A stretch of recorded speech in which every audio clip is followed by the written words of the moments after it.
Amados irmãos e irmãs, uma boa noite. Vamos abrir as nossas Bíblias aqui no Salmo de número 51. Vamos ler todo este Salmo. Preste bastante atenção.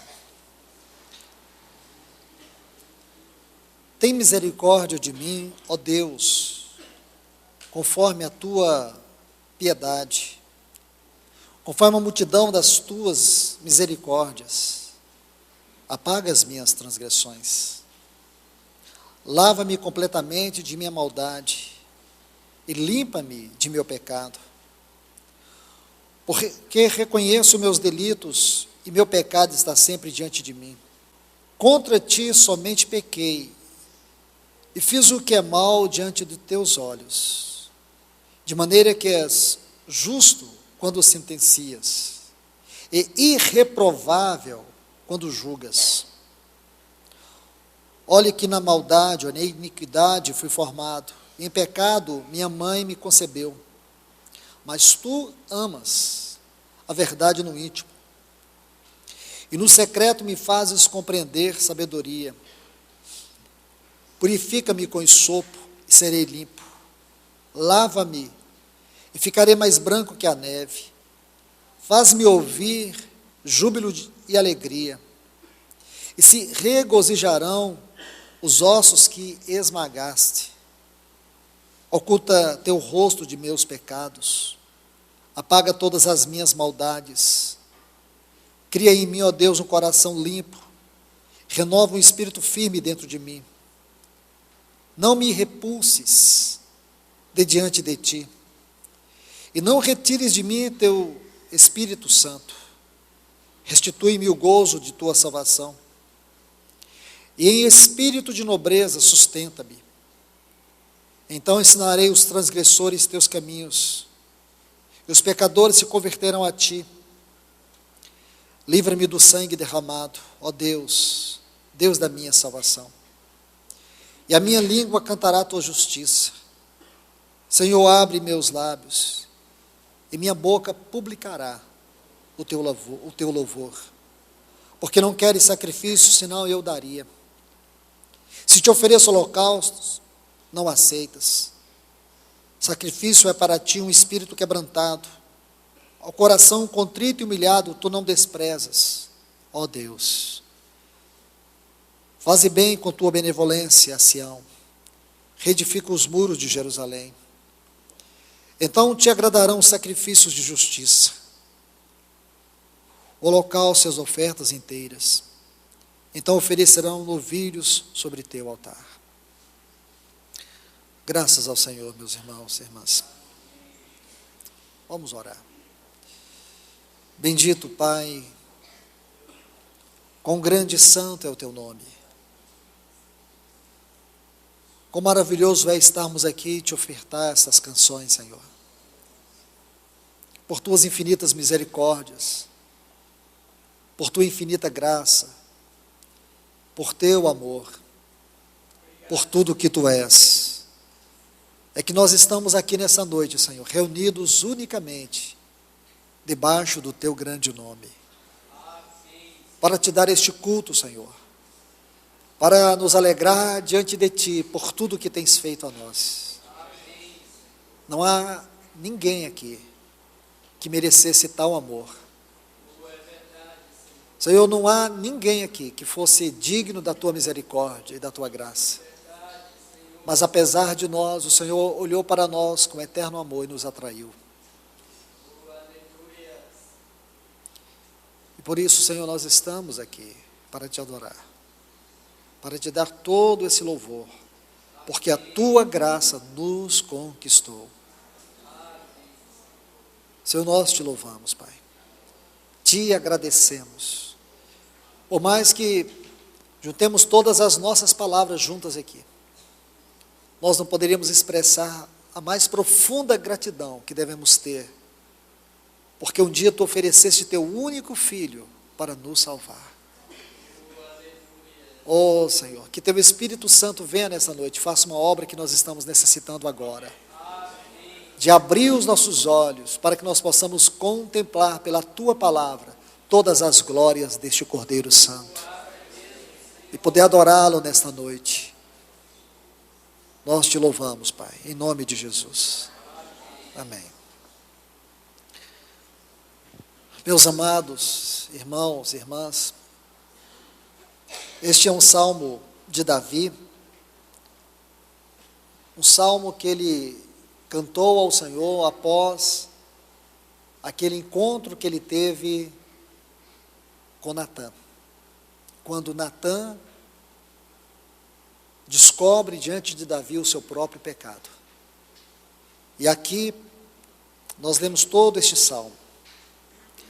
Existem dois textos no Novo Testamento que eu quero tomar aqui, apenas citando eles. O primeiro está em Atos 13, o segundo está em Apocalipse capítulo 22. Em Atos 13 nós vemos uma declaração onde a Bíblia diz que Davi foi encontrado como um homem segundo o coração de Deus. Em Apocalipse 22, o Senhor Jesus ele faz uma afirmação sobre si mesmo, dizendo: eu sou a raiz de Davi. Se você toma estes dois textos, você fica se perguntando: quem é este homem? Se você não conhece muito bem quem é Davi, você fica muito curioso para conhecer quem é o homem segundo o coração de Deus. Quem é este homem que procede desta raiz, que é o próprio Senhor. Nós vamos descobrir no Novo Testamento muitos nomes, e também no Antigo, muitos nomes dados ao nosso Senhor Jesus. Alguns nomes que têm aspectos teofânicos, alguns nomes que revelam sua pessoa, sua obra. No Novo Testamento, da mesma forma, nós encontramos muitos nomes relacionados à bendita pessoa e obra do nosso Senhor Jesus. E aqui nós temos a raiz de Davi. O que significa tudo isso, irmãos? O que significa dizer que este homem era um homem segundo o coração de Deus? O que é que nós podemos aprender sobre este homem segundo o coração de Deus? Quando olhamos para a história de Davi, descobrimos que Davi foi o maior rei de Israel. Nunca a nação de Israel pôde ser tão vencedora, conquistar tantos territórios, ter uma abrangência geográfica como teve no tempo de Davi. Durante aqueles 40 anos do seu reinado, Davi provocou uma grande revolução política e também espiritual na nação de Israel. Ele conseguiu unificar o reino.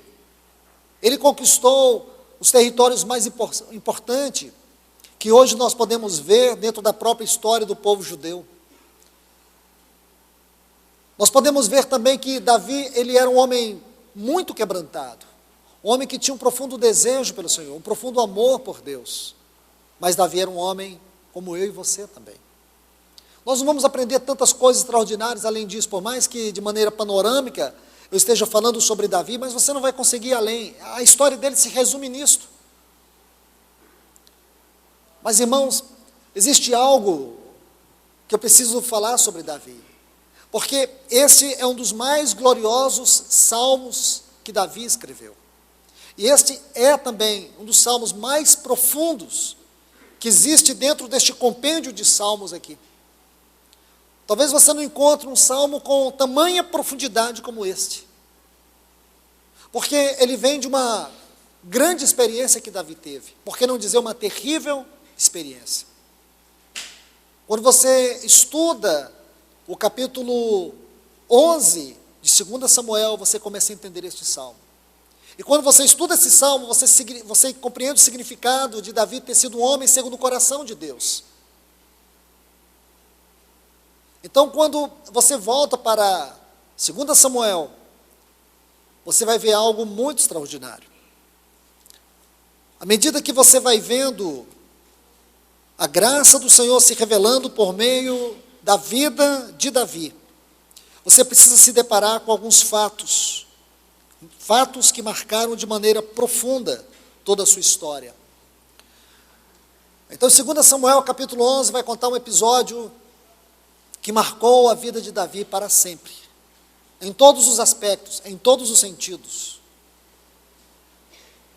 E aqui Deus vai se revelar para Davi como nunca havia se revelado. Davi nunca pôde experimentar algo de Deus como ele experimentou, e este salmo comprova isto. Porque quando lemos 2 Samuel capítulo 11, nós sabemos que Davi cometeu um pecado terrível. Um pecado que, se for analisado segundo a sua natureza, nós vamos ficar assombrados. Como foi possível este homem, segundo o coração de Deus?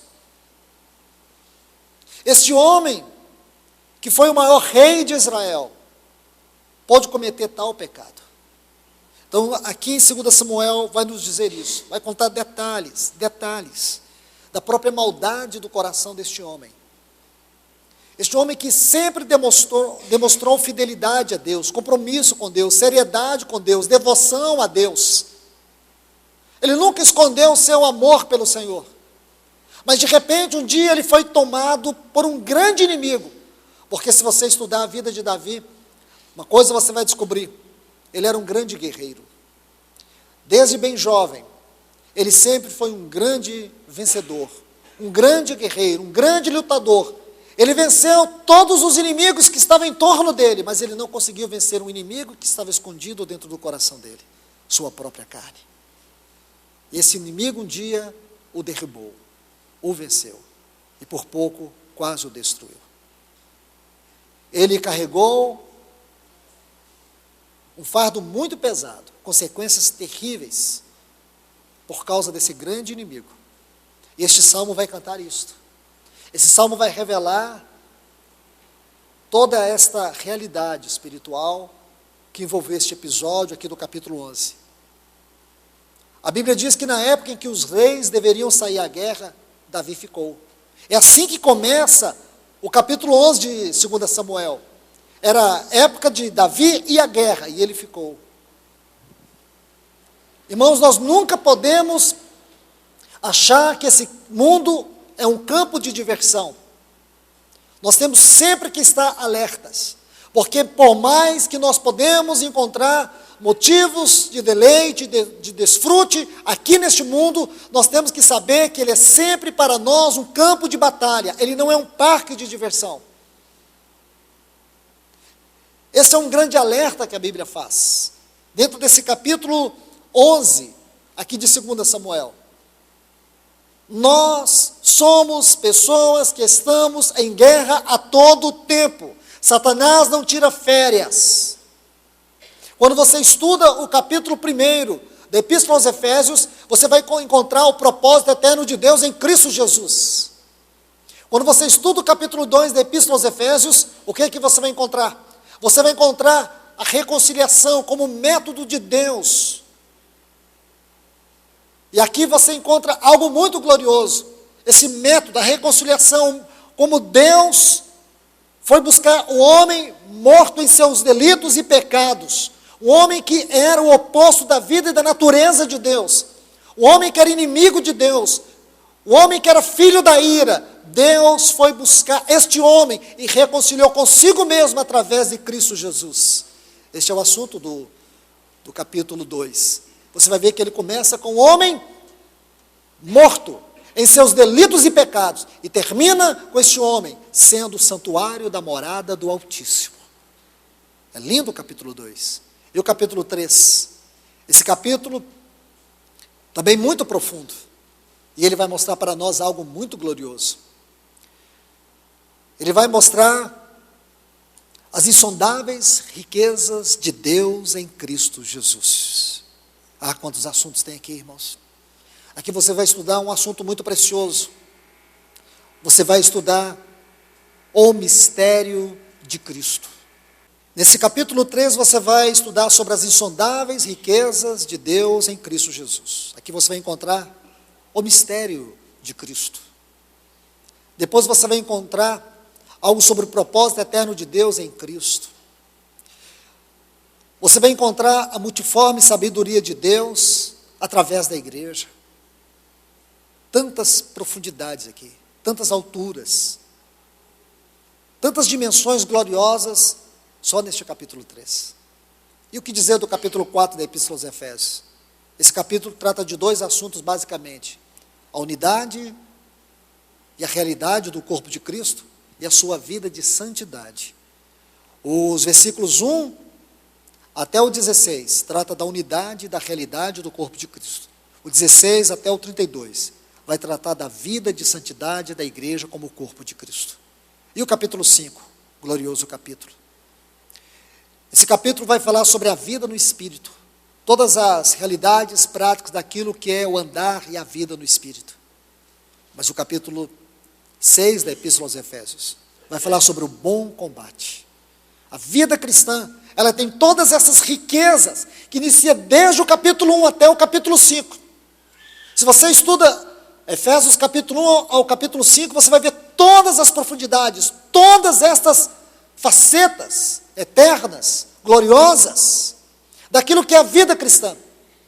Mas, quando você chega no capítulo 6, a partir do versículo 10, você vai ver que Paulo começa a tratar de algo muito sério. A vida cristã é um combate contínuo, onde nós somos atacados por dardos inflamados. Por isso nós temos que ter o escudo da fé. Nós temos que ter consciência que o inimigo não descansa.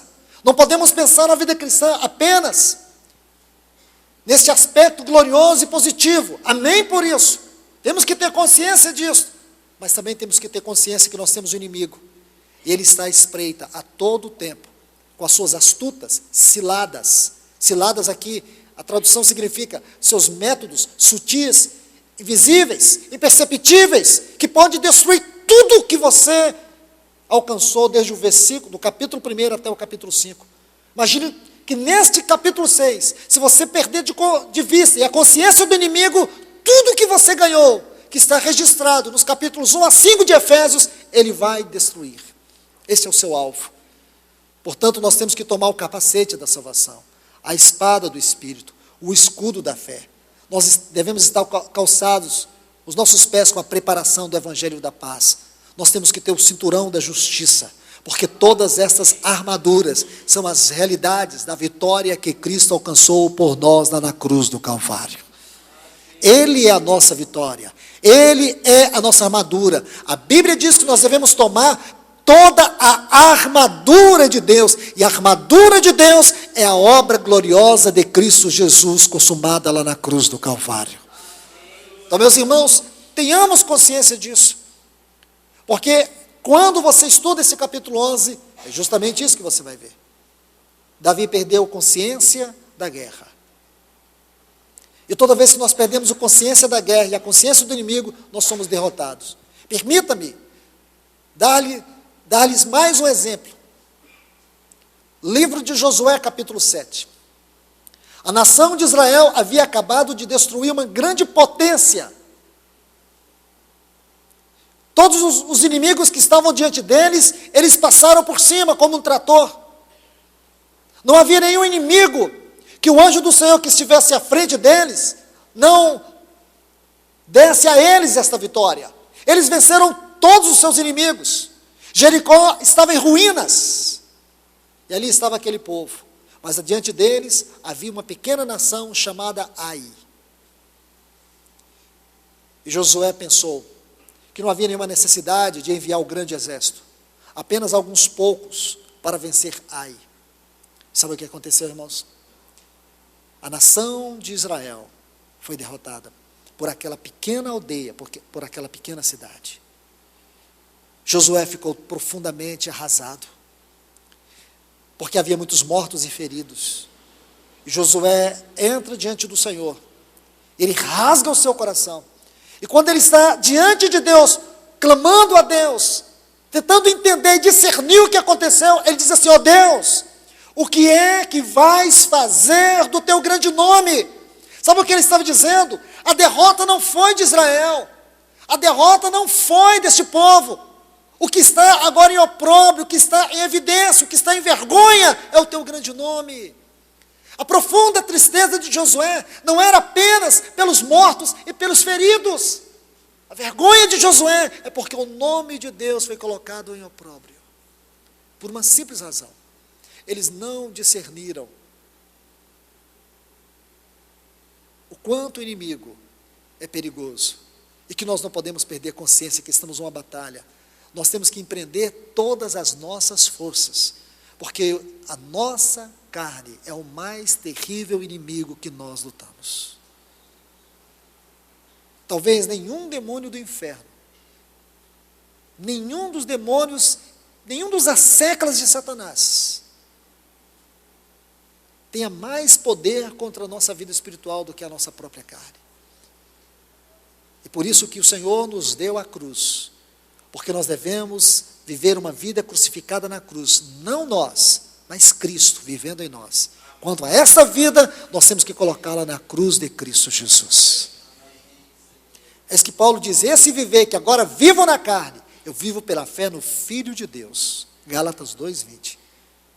Então, meus irmãos, Davi ficou em casa. Em determinado momento, ele sai no terraço e ele vê uma linda mulher. Uma mulher que chamou a sua atenção. Todos aqueles sentimentos primitivos começam a pulsar dentro dele. Ele cobiçou aquela mulher, ele desejou aquela mulher. E a Bíblia nos diz que ele tomou aquela mulher. Ele adulterou com ela. A mulher é casada. E a Bíblia diz que, quando Davi é informado de quem é aquela mulher era a mulher de Urias, o heteu. Urias era um heteu, ele não era um judeu. Então, se você estuda os heteus, você vai descobrir que eles depois povoaram aquela região da Anatólia, da Turquia. É isso que você vai ver aqui, quando a Bíblia diz aqui no versículo 3, Urias, o heteu, era um descendente de Canaã.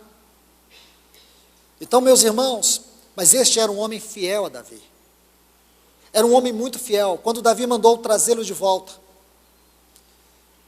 e Davi disse para ele: descansa, vai para a tua casa. Ele não foi. Quando Davi o despediu, sabe o que ele fez? Ele ficou com seus guardas na porta da casa de Davi, guardando a vida de Davi. E Davi foi informado que Urias não iria mais para sua casa. Ele estava ali. E quando Davi chamou ele de volta, ele disse: como posso eu dormir? Como posso eu ir para minha casa? Enquanto o exército de Israel está no campo de batalha e o meu rei está aqui.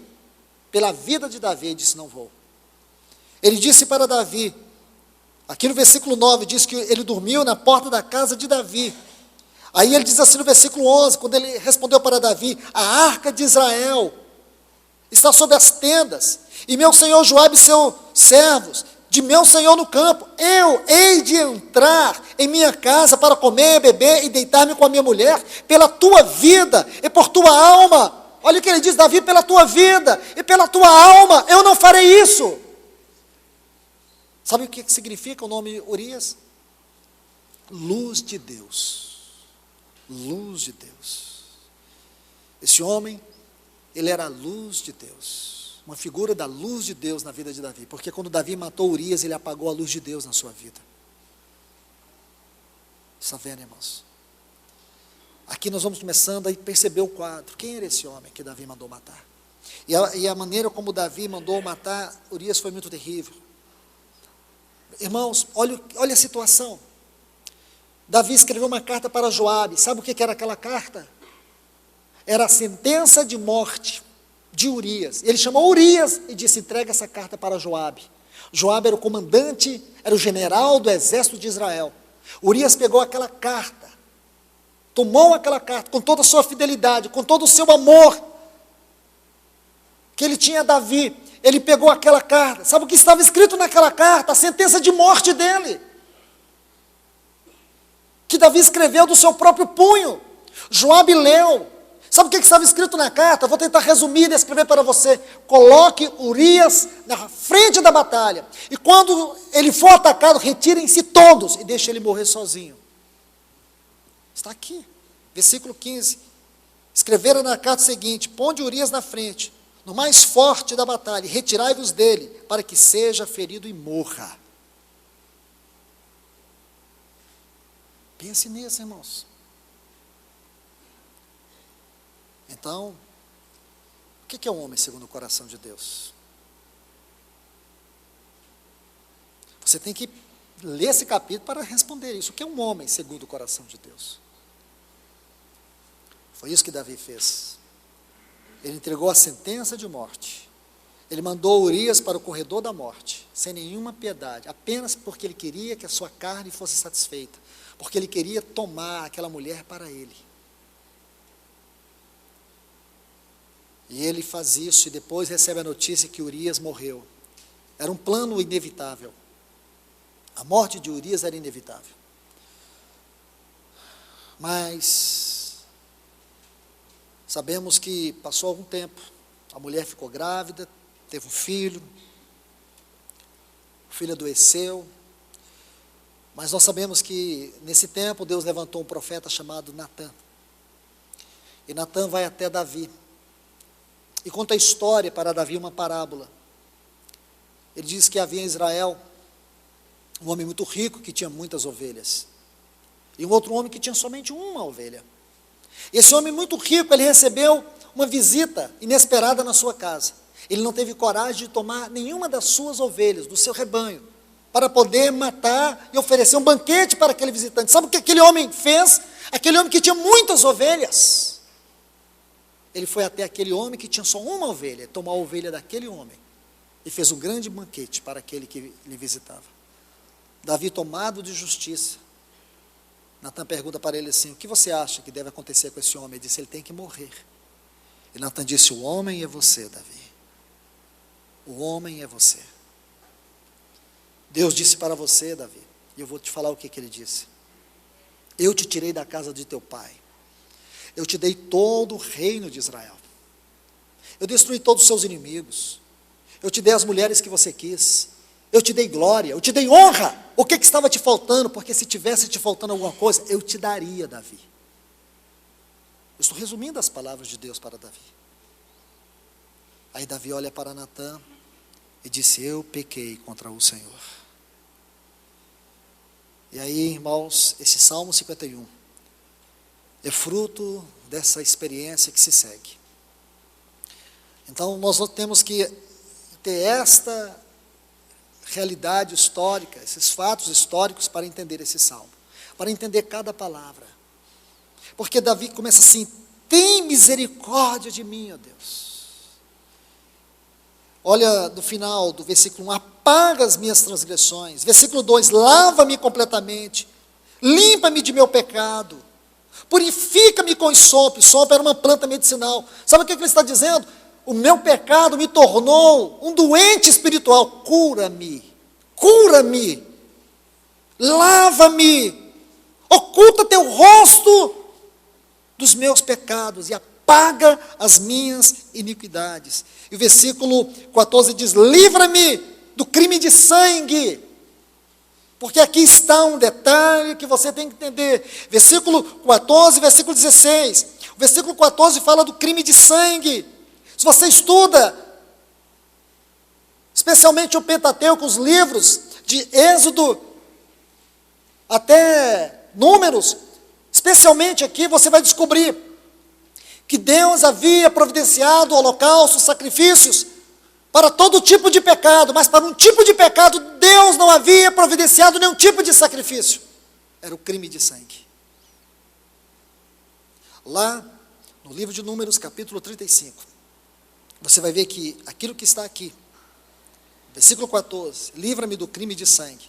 E lá em Números 35, versículos 16 a 21, você vai ver Deus dizer que aquele que cometer crime de sangue, esse tal terá que ser morto, não há sacrifício para ele. Então sabe o que Davi agora entende, irmãos? Quando ele está diante de Natã e diz: não tem como Deus remediar o meu pecado. O meu pecado é irremediável. Aquele que cometer crime de sangue terá que ser morto. Havia cidades refúgio. Essas cidades eram para aqueles que acidentalmente cometessem um crime. Então essas pessoas teriam que ir para a cidade refúgio, mas quem cometesse um crime de sangue, conscientemente esse tal teria que ser morto. Então Davi começa a clamar ao Senhor. Agora eu chamo a atenção de vocês. Agora você consegue entender porque ele clama tanto.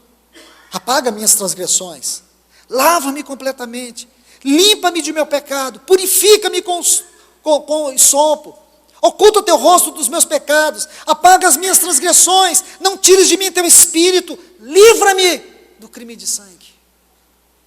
Você entende? Você está entendendo agora? A situação dele é dramática. Você não vai encontrar nenhum outro salmo assim, você não vai encontrar nada assim na Bíblia. Você não vai encontrar um homem desesperado clamando a Deus. Olha o que ele diz: porque não queres sacrifício, porque se tu quisesses eu te daria. Ele está dizendo, se tiver algum sacrifício que eu pudesse fazer pelo meu pecado, eu faria. Não tem sacrifício. Ele diz aqui, se eu ofereço holocausto, tu não aceita, porque não tem como remediar pelo sacrifício o pecado de crime de sangue. Agora Davi não encontra nada que pudesse ajudá-lo, que pudesse socorrê-lo, que pudesse mudar a sua história. Mas é aqui que entra, irmãos, algo tão glorioso. E eu creio que Davi estava neste exato momento que ele escreveu esse salmo, é o que eu sinto, que penso. Essa é a minha imaginação. É que Davi sabia que existia algo além da misericórdia e do amor de Deus, a graça de Deus. Não havia nenhum sacrifício que pudesse salvar Davi, só a graça de Deus. E foi por causa dessa graça que ele escreveu este salmo. É isso que está lá no capítulo 2, versículo 7 da Epístola aos Efésios. A suprema grandeza da sua graça para conosco. Porque eu e você estávamos como Davi. Homem segundo o coração de Deus é o homem que é alcançado por esta suprema riqueza da graça de Deus. É um homem cuja situação era irremediável. Você pensa que a minha vida, a tua vida, você pensa que eu e você tínhamos alguma chance? Você pensa que eu e você tínhamos como, de nós mesmos, por nós mesmos, escapar da condenação do inferno? Nós não tínhamos chance. Nosso caso era irremediável. Nossa situação era extremamente deplorável. Não havia nenhuma condição, não havia nada que se pudesse fazer. Só havia um único escape, era que o Deus de toda graça enviasse o seu filho para morrer no meu e no teu lugar, e isso ele fez. Irmãos, esta é a verdade da história de Davi. É o homem que foi alcançado pela suprema riqueza da graça de Deus. Não tinha sacrifício, não tinha nada que se pudesse fazer. Ele estava eternamente condenado. Mas ele confiou nessa graça, e foi essa graça que o conquistou. E é por isso que eu e você hoje estamos aqui. Agora você entende, irmãos, o capítulo 9, quando ele manda seus mensageiros ir atrás de Mefibosete. Mefibosete, um descendente de Saul, filho de Jonathan, que vivia em Lodebar. Lodebar significa lugar ermo, lugar afastado, a periferia. Vivia no meio da escória. Ele manda trazer aquele Mefibosete. E ele introduz Mefibosete ao palácio. E diz para Mefibosete que todos os dias ele deveria sentar na sua mesa e comer com ele. E tudo aquilo, tudo que era a herança do seu avô e do seu pai, agora seria dado a ele. Irmãos, essa é a nossa história. Como Mefibosete, eu e você vivíamos nos lugares ermos deste mundo, neste mundo de maldade, de pecado e de trevas. Mas Deus enviou o seu único Filho, e foi aonde nós estávamos, através da obra do Espírito Santo, por meio da pregação do Evangelho. E esta palavra entrou no meu e no teu coração, e ela produziu fé. Pela graça somos salvos mediante a fé. Isso não vem de nós, nem a graça e nem a fé, é dom de Deus. E hoje nós estamos aqui, irmãos. Por isso esta é uma noite especial. Esta é uma noite de alegria, esta é uma noite de gozo, esta é uma noite de adoração, esta é uma noite de nós permitirmos que a alegria desta salvação irradie do nosso coração. Esse salmo é profundo demais para ser abordado apenas numa reunião. Mas existem detalhes aqui que Davi diz ao Senhor. Olha o que ele diz para o Senhor: não retires de mim teu Espírito Santo. Dai-me novamente o gozo da tua salvação. Irmãos, é isso que nós temos que nessa noite expressar. É o gozo dessa salvação, essa alegria de não ser mais um condenado, de não ser mais uma condenada, de ter a convicção, de ter a certeza que todo escrito de dívida que era contra nós, o nosso amado Senhor Jesus cravou lá na cruz do Calvário.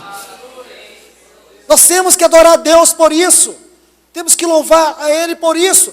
Não há um escrito de condenação contra nós, não existe nenhuma condenação para aqueles que estão em Cristo Jesus. A lei do Espírito de vida em Cristo Jesus nos livrou da lei do pecado e da morte. Graças a Deus por isso, irmãos. Quando você lê esse salmo, você vai contemplar justamente isto: o grande amor de Deus, a grande misericórdia de Deus, a grande graça de Deus. O que nós merecíamos? Nós merecíamos condenação eterna. Nós merecíamos morrer condenados em nossos próprios pecados. Mas a misericórdia de Deus não deu a nós o que nós merecíamos. Nós não éramos dignos. Mas Ele nos fez dignos por sua graça. Ele deu a nós aquilo que nós não merecíamos. Ele deu a nós o seu único Filho para nos salvar eternamente. Que alegria, irmãos, vai ser para mim e para você nessa noite, mais uma vez pegar este pão, pegar este cálice e lembrar do nosso Senhor Jesus. Lembrar do seu grande amor por nós lá naquela cruz. Lembrar da sua graça derramada lá naquela cruz. Lembrar da sua misericórdia por nós, e muito mais ainda, Ele permite a nós que essa misericórdia se renove a cada manhã. Quão glorioso é o nosso Senhor Jesus, quão glorioso é o nosso amado Pai. Ele nos ama, Ele ama você. Talvez você viva essa crise, talvez você ache que o seu pecado é grande demais, talvez você não ache que seja tão merecedor da graça de Deus assim. E é nessa concepção que Satanás te atormenta. Meus irmãos, eu ouso dizer aqui nessa noite, debaixo do nome do Senhor Jesus, que ainda entre nós existam pessoas que são atormentadas pela culpa do pecado. Ainda existem pessoas aqui que são escravizadas pela culpa do pecado, aqueles pecados lá de trás, aqueles pecados que você cometeu, talvez aquele pecado que mais te acusa. Sabe por que Satanás te acusa?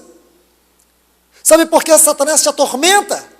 Sabe por que Satanás lança sobre o teu rosto a culpa desse pecado? É porque você ainda não creu na poderosa suficiência que há no sangue de Cristo Jesus em teu favor. Ore nessa noite e peça: Espírito Santo, abra os meus olhos, para que eu possa contemplar toda a suficiência que há no sangue de Cristo Jesus ao meu favor. Ore para que este verso de Romanos 8:1 seja realidade na minha vida. Não há nenhuma condenação para aqueles que estão em Cristo Jesus. Ore para que você possa nesta noite dizer de maneira viva, de maneira eficaz: eu estou unido a Cristo Jesus, através da sua morte, através da sua crucificação, através do seu sepultamento, através da sua ressurreição, através da sua ascensão. Eu estou em Cristo Jesus. Você tem que crer nisso. Isso tem que ser realidade em você. Toda a experiência de Cristo, meu irmão, minha irmã, é nossa. É nossa, é minha, é tua, é nossa. Aquilo que está em Colossenses 2,14, sabe aquele escrito de dívida que era contra você? Sabe esse pecado que Satanás ainda lança sobre o teu rosto? Eu tenho que te dizer nessa noite, você tem que crer. Cristo tomou ele e cravou lá na cruz do Calvário. Mas não só isso, o versículo 15 diz que ele despojou todo o principado e potestade e triunfou sobre eles lá na cruz do Calvário. Glórias ao nosso Senhor Jesus Cristo. Glórias àquele que venceu. Glórias àquele que era, que é e que há de vir. Glórias a Ele. Não permita que Satanás ainda te escravize com a culpa. Seja livre da culpa, esteja liberto da culpa. Pegue este pão, pegue este cálice, adore o Senhor, porque Ele vive. Você hoje pode ter certeza que você está nele. Ele ressuscitou. Se Ele ressuscitou, Ele é a certeza da tua vitória sobre o pecado. Graças a Deus por isso, irmãos. Porque nós podemos olhar para nós e sentir que o nosso pecado é grande demais. Deixa eu te falar uma coisa. Deixa eu te dizer algo. Eu gostaria que você repetisse isso com você mesmo. A graça de Deus é maior do que o nosso pecado. Eu vou dizer mais uma vez isso. A graça de Deus é maior do que todo o pecado que nós cometemos.